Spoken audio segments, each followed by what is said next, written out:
साल 2009 की एक ठंडी शाम, एक आदमी नाम अनजान, चेहरा सहमा हुआ, तेजी से एक पुराने सुनसान पड़े ग्रोसरी स्टोर के भीतर घुस गया। चारों तरफ धूल और सन्नाटा, लेकिन उसके लिए वो जगह एक शरण स्थल थी। घबराहट में वो सीधे स्टोर के पीछे बने विशाल वॉक इन रेफ्रिजरेटर के भीतर घुस गया और उसके एक कोने में जाकर छिप गया। कुछ मिनट बीते, फिर घंटे। खतरा अब नहीं दिख रहा था।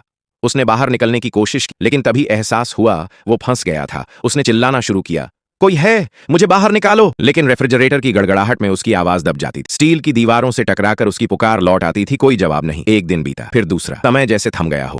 पानी की कुछ बूंदें दीवारों पर जमी थीं, जिन्हें उसने चाटने की कोशिश की। शरीर ठंड से सुन्न होने लगा, लेकिन डर जिंदा रखे हुए था। बाहर दुनिया चलती रही। किसी को नहीं पता था कि शहर के एक कोने में एक आदमी जिंदा दफन है। बर्फ की ठंड में, मशीनों के शोर में अकेले साल बीतते गए। दुकान बंद हो गई, फिर वीरान हो गई। लोग भूल गए कि कभी वहां कोई स्टोर था। 2019, 10 साल बाद, कुछ ठेकेदार पुरानी इमारत की सफाई के लिए आए वे सामान हटा रहे थे। जैसे ही रेफ्रिजरेटर हटाया, एक तेज बदबू पूरे कमरे में फैल गई। रेफ्रिजरेटर के पीछे सिकुड़ा हुआ एक कंकाल पड़ा था। अब भी वही स्थिति, जहां वो आखिरी बार चीखा था। उसकी आंखों का डर अब भी हड्डियों में कैद था। वो कौन था, किससे भाग रहा था, कभी कोई नहीं जान पाया। लेकिन तब से जो भी उस इमारत की जगह बने नए कॉम्प्लेक्स में देर रात तक रुकता है, वो कहता है कि मशीनों के शोर में कोई बचाओ की धीमी आवाज अब भी आती, क्योंकि कुछ चीखें कभी नहीं मरती।